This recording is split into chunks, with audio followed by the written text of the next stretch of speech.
Hello जय मसी साथी नमस्ते सबैजनालाई। अनि यो समयमा हामी चैनपुरको बजार घुम्दैछौँ। आज छुट्टीको दिन आइतबार अनि हामी चाहिँ साँझको समयमा चैनपुरको वरिपरिको ठाउँहरू अवलोकन गर्दैछौँ। शीतल भइरहेको छ यो ठाउँमा, गर्मी छैन, त्यसकारणले गर्दा हामी बाहिर घुम्दैछौँ। खड्गसर यता हुनुहुन्छ, अल्छी पाराले बसिराख्नु भएको छ। अल्छी लागेको छ हो? अल्छी लागेको छैन, रमाइलो लागेको छ, शीतल छ। किन अल्छी लागेको झैँ देखिरहेको छ त? अल्छी किन लाग्नु छैन, रमाइलो लागेको छ, आनन्द लागिरहेको छ। ल आउने त, कति राम्रो ठाउँहरू हेर्नु। उता करुवा पार्क रहेको छ पछाडि, चैनपुरको एरियाहरू ठिक्क छ क्या, हावापानी मौसम नि अहिले, न गर्मी न चिसो के। हिँड्दा त अलिअलि गर्मी कता कता भइरहेको छ जस्तो लाग्यो मलाई त, होइन र?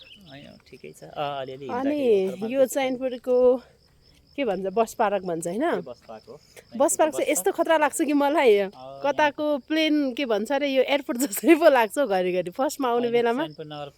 अनि मलाई एयरपोर्ट झै लाग्थ्यो क्या यो, हेर्नुहोस् न कति ठुलो छ, आमामा सबै कुरामा विकास भएको। माथि डाँडामा जाने नि माथि, अनि राम्रो पनि छ। एयरपोर्ट टाइपको लाग्थ्यो। ओहो कति आनन्दको, यहाँ त प्लेन पनि ल्याएर राख्दा बस्थ्यो होला हौ झै लाग्थ्यो क्या मलाई। हेर्नु त यो एयरपोर्ट साह्रो राम्रो छ। एयरपोर्ट होइन, के भन्छ अरे, बस पार्क। बस पार्कदेखि साइडमा हेर्दै गर्दाखेरि यति राम्रो दृश्यहरू देख्न सकिन्छ हामीले। चैनपुरको बस पार्कदेखि पारीको डाँडाकाँडाहरू यति राम्रो छ कि क्यामेरामा त के आएर, रियल आँखाले पो यति राम्रोसँग देख्न सकिन्छ। क्यामेरामा भन्दा त रियल आँखाले हेर्दा आनन्द है। राम्रो क्यामेरा हुँदा त राम्रो क्यामेराले आउने हो कि, यो अलिक मधुरो क्यामेरा भयो। क्यामेरा अलिकति राम्रो देखिरहेको छैन। यो पछाडि बजार हो। मम्मा हेर्नुहोस् यहाँ चैनपुरको बस पार्क कति ठुलो। अनि यता पछाडितिर चाहिँ चैनपुर बजार हो यो। फेरि यतातिर यता गढ पनि छ, यहाँ टावर। मजाले रमाइलो पो छ त हौ। यता त के गर्नु, रमाइलो छ, गाउँघर रमाइलो देख्न सकिन्छ। यो बस पार्क त यति ठुलो छ कि हाम्रो बुटोलतिरको भन्दा नि ठुलो पो लाग्छ मलाई घरिघरि त। बुटोलमा त ठुलै छ कि, तर यो गाउँको भएर पनि ठुलो भएको कारणले गर्दा राम्रो नि, यो ठाउँमा आएर चारैतिर देख्न सकिन्छ, आनन्द आउँछ। अनि त्यस्तो छ। त्यो चाहिँ चैनपुर ठ्याक्कै बस पार्कदेखि माथि गढी हामी जाँदैछौँ। उच्च स्थान यहाँदेखि माथि गयो भने त झन् सबै चैनपुरको बजारको एरियाहरू सबै देख्न सकिन्छ। तर उकालो जानुपर्छ, उकालो हिँड्न बानी नपर्नेलाई गाह्रो पनि हुन्छ। हामी हिँड्दैछौँ, खड्गसरमा पुगिसक्नुभयो। जति माथि गढीतिर गयो उति चैनपुरको बजार स्पष्ट रूपमा देखिरहेको अवस्था छ। हेर्नुहोस् त पछाडि, सास पनि बढिसक्यो काला हिँड्दा। एकदमै राम्रो ठाउँ। यहाँ चाहिँ सानो स्मारक देख्न सकिन्छ, जुन सशस्त्र प्रहरी बलले सम्झनाको लागि होइन स्थापना गरिएको कति राम्रो स्मारक देख्न सकिन्छ यहाँनिर। त्यसमा आइपुग्यो गर्मी। हामी गढी पुग्न लागिरहेका छौँ।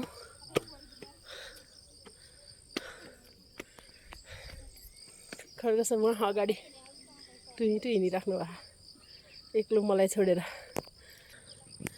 फाइनली गढी प्रवेश गरेका छौँ। रमाइलो ठाउँ।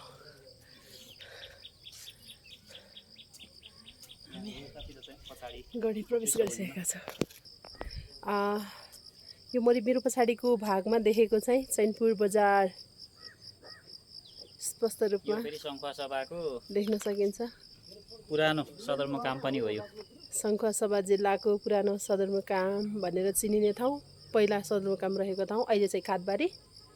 यो ठाउँमा पछाडिको बजार यो अनि सानो यो सानो बजार माथि आएर हेर्दा चाहिँ हामीले वरिपरितिर आजको मौसम एकदम सफा भएको कारणले गर्दा जताततै देखिरहेको छ।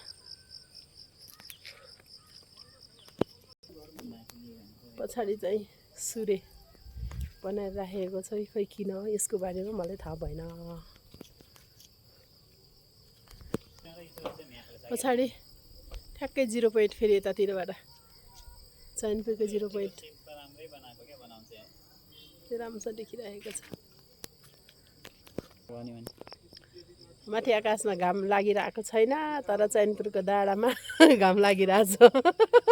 योभन्दा बढी मलाई यो ठाउँको आएन नामसाम भन्नु होइन। मजाले हेर्दा घाम उडाइरहेको अवस्था छ कि कति राम्रो छ यो हेर्नुमा चाहिँ। यसको बारेमा जानकारी नभएको कारणले गर्दा धेरै कुरा गरिएन पनि यस्तो छ है।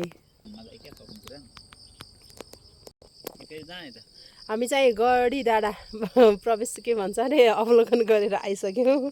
कस्तो आज त बोल्न पनि आइरहेको छैन। माथिसम्म पुग्यो अनि आयो झऱ्यो।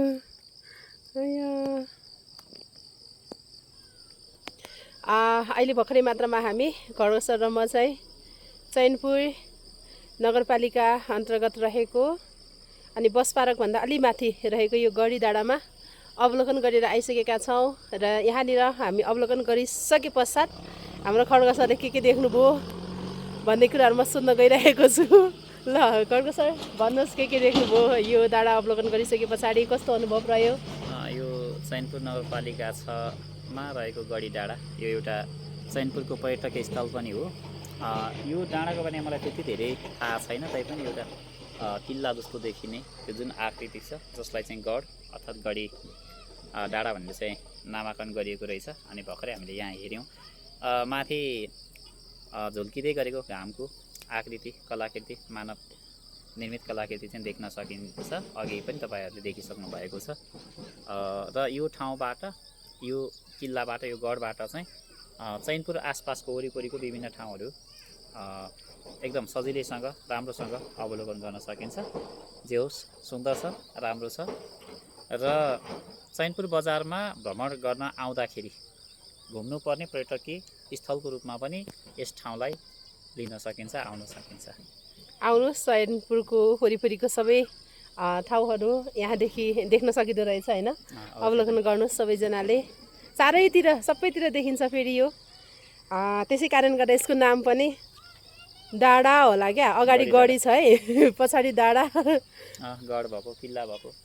यसको ऐतिहासिक पृष्ठभूमि के छ हामीलाई होइन, अब यसको बारेमा जानकारी छैन, त्यस कारणले जानकारी नभएको विषयमा बोल्नु हुँदैन। तैपनि ऐतिहासिक दृष्टिकोणले हेर्दाखेरि एउटा गढ पुरानो समयमा भन्ने हो भने युद्धकालीन समयमा यो एउटा युद्ध गर्ने किल्ला हुनुपर्छ मेरो अनुमानमा। तर योभन्दा बेसी मलाई यसको बारेमा जानकारी छैन। गढ चाहिँ यो कसले बनाएको रे खड्गसर खासमा? कसको? सशस्त्र प्रहरी बलले नै बनाएको हुनुपर्छ जहाँसम्म मलाई लाग्छ, जस्तो लाग्छ है मलाई। यसको बारेमा नालिबेली मलाई थाहा छैन। मैले स्थानीय व्यक्तित्वहरूसँग पनि यसको बारेमा चाहिँ मैले सोधखोज गरेको छैन। त्यसो भएको हुनाले जानकारी नभएको कुरामा हामीले अब बोल्नु हुँदैन। त्यसो भएको हुनाले हामीले जति देख्यौँ सामान्य कुराहरू मात्र यसको बारेमा जानकारी गरायौँ। घुम्नको लागि रमाइलो छ, राम्रो छ, त्यति हो है। आनन्द आउँछ सबैतिर देख्दाखेरि। मौसम सफा हुनु पर्यो।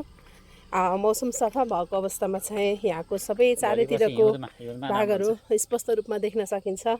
हावाहरू मजाले सिरिरिरिरि आउँछ।